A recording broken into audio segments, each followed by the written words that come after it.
Bien, alors, je vous ai parlé de deux modes d'importation. Je vous ai préparé un petit atelier pratique pour comprendre ces deux modes d'importation. Voilà, ici donc, sur mon bureau, je vous ai préparé deux rushs. Regardez. MVI 3422 et sa copie. Alors, autant vous avertir, vous risquez, si vous utilisez vos propres rushs ou autres, vous risquez d'avoir des problèmes. Ces problèmes, vous en faites pas, on va les aborder après. Pour l'instant, faites ce que je vous dis. Bien, vous allez faire clic droit et vous allez faire Import. Et vous allez sélectionner sur le bureau, donc, si vous avez mes rushs, donc le premier rush dupliqué. Pour l'instant, ne vous préoccupez pas de tout ceci, je vous aborderai les settings après. Voilà. Voilà, nous l'avons importé. Vous avez vu là, qu'est-ce qui est en train de se passer? Il y a un temps d'importation.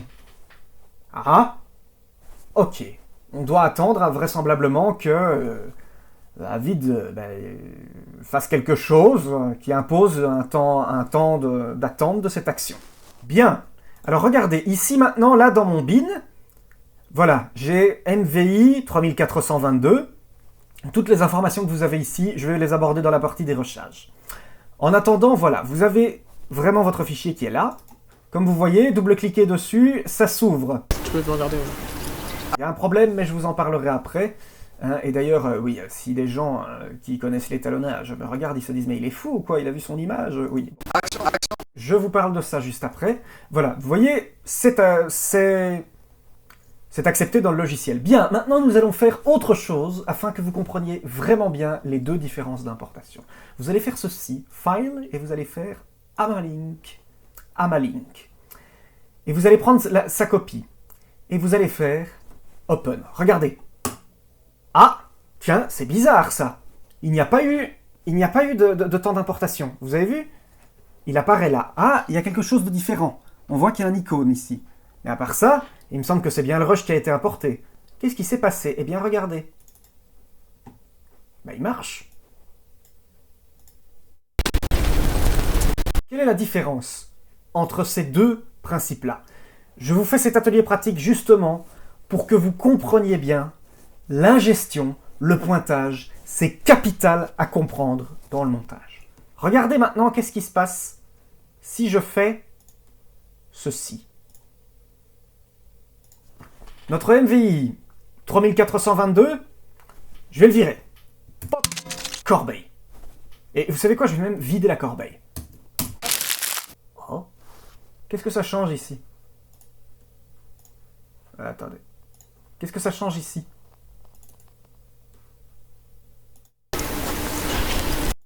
Apparemment rien. Maintenant, faisons la même chose avec la seconde. Regardez.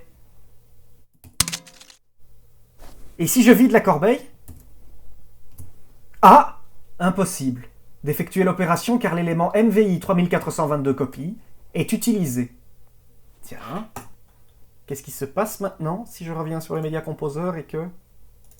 Oh, il n'y a plus. Marche plus. Vous avez bien compris que ça ne marche pas, donc du coup, je vais le replacer. Voilà, ça y est, il marche à nouveau. Le même fichier, vous voyez, il ne s'est pas dupliqué. Même fichier. Bien. Si maintenant, vous avez bien appliqué, bien compris ce qui vient de se passer, c'est simple. Vous avez deux modes d'importation. L'importation classique, qui est en fait celle de base de Media Composer. À la toute base, Media Composer, jusqu'à sa version 5, il ne permettait que cette méthode d'importation. En fait, il prend les fichiers, je vais prendre un autre, voilà. Il prend les fichiers et il les ingère. Il pratique une ingestion. C'est ça qui se passe en fait quand se passe cette zone de chargement, c'est en fait l'ingestion. Qu'est-ce qui se passe? Le fichier, il crée un doublon. Il crée un doublon, il recrée un autre fichier. Il crée un fichier en recréant dans un format précis l'image, dans un codec précis, idem pour le son, dans un même container précis. Où ça exactement et quoi? Regardez. Si je vais maintenant dans Ghibli Movie War, c'est mon disque dur externe, ne vous inquiétez pas comment configurer tout ça, vous le saurez après. Regardez ici, j'ai un dossier, Avid Media Files. Ah, MXF. Qu'est-ce que MXF? c'est un container. C'est un container, donc quelque chose qui définit un... Voilà, regardez. MXF. MXF. Voilà, MVI, 3400. Et regardez ici, logiquement, 3422, MXF. Si j'ouvre sous PC, sous Windows, vous pouvez faire pareil. Ouvrir avec VLC. Ah, ça y est. Ben, on l'a retrouvé, mon rush. Il est là. Forcément. Si j'ai supprimé celui que j'ai importé, c'est pas celui qui est là. D'accord? C'est le principe David, de l'ingestion. À savoir, il prend les fichiers, il crée un doublon et il les met à un endroit particulier, dans un format particulier, en tout cas un codec, précisément le format du projet. C'est ce qu'on appelle l'opéatome. C'est la manière principale de travailler David. Mais voilà, les autres logiciels, les concurrents, principalement, ils travaillaient à l'époque toujours avec ce qu'on appelle le pointage. Le pointage, qu'est-ce que c'est? Eh bien là, il ne va pas importer, il ne va pas créer de doublons. Il va juste prendre ce fichier, celui que vous connaissez de l'atelier pratique, il va le linker, le pointer, il va dire on va employer celui-là, et en temps réel, de ce même fichier, comme vous ouvrez votre fichier avec QuickTime, il va décoder ce fichier directement pour que vous puissiez l'utiliser dans un vide. Ce qui fait que si vous supprimez ce même fichier, évidemment, il ne sait plus le pointer, ou que, en l'occurrence, vous le déplacez, il ne sait plus pointer. Donc, vous avez ce qu'on appelle un média offline, qui est un média déconnecté. Il crée une connexion. Alors là, maintenant, vous allez me dire, mais alors, comment est-ce qu'on doit travailler? Quelle est la meilleure manière de travailler? Ben, c'est très simple. Les deux ont des avantages et des inconvénients. L'avantage du link, donc du pointage, je pense que vous l'avez très facilement compris. Il n'y a pas de temps d'importation. Et ça, vous pouvez prendre évidemment tous les rushs que vous voulez. Hein. Maintenant, vous voyez par exemple, ben, je pourrais file à ma link, hein, et je pourrais aller sur mon bureau, desktop, et je pourrais aller sur la séquence RAID, et je pourrais tous les prendre, et je pourrais tout importer directement, je n'aurais pas le moindre temps d'importation. Par contre, si maintenant je fais import, et que je vais chercher tout ça, je vais devoir attendre le temps que tous les rushs soient ingérés, c'est-à-dire dupliqués, donc encodés dans un codec, placés à un endroit, hein, et remis en l'essence David. D'accord?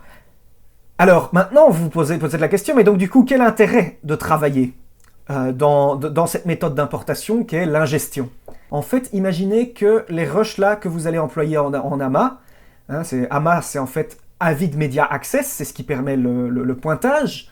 Imaginez que ces rushs que vous allez employer en AMA, il doit, à chaque fois que vous faites une interaction, il doit aller chercher sur le fichier, puis ensuite le réafficher dans le Media Composer, etc. Tout ça pompe des ressources. C'est déjà, donc voilà, déjà l'avantage numéro 1, c'est que lorsque vous importez vos fichiers, vous patientez peut-être, mais déjà vous êtes sûr d'avoir un Avid lorsque vous montez qui est plus rapide et plus stable. La deuxième chose, c'est un point de vue de sécurité. Imaginez par exemple maintenant que vous faites votre AMA sur votre disque dur externe, hein, vous linkez, et puis qu'ensuite d'un seul coup, ben, poup, il se déconnecte, votre disque dur externe. Ah, pof, ça y est, vous avez tout perdu. Média offline. Si par contre, en revanche, vous avez fait de l'ingestion, par exemple, sur votre disque dur interne ou sur un autre disque dur externe, là, pouf, votre disque dur il se déconnecte, ça va, il n'y a pas de problème, vous continuez à monter. Aussi, évidemment, c'est aussi un gage de sécurité pour le format. Comme je vous ai expliqué qu'il fallait configurer ce projet dans le format dans lequel vous configuriez.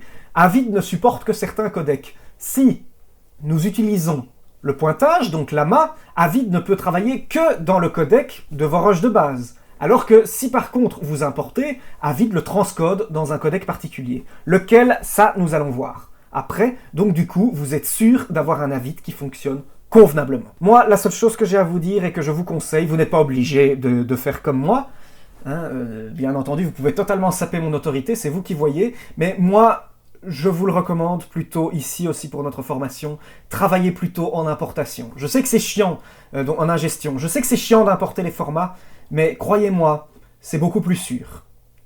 Ça va? Est-ce que c'est clair pour vous? Parce que oui, je sais que pour certains qui connaissent déjà le mode du montage, ça doit être évident. Mais je vous rappelle que je m'adresse à des débutants, pour certains, ça ne l'est pas.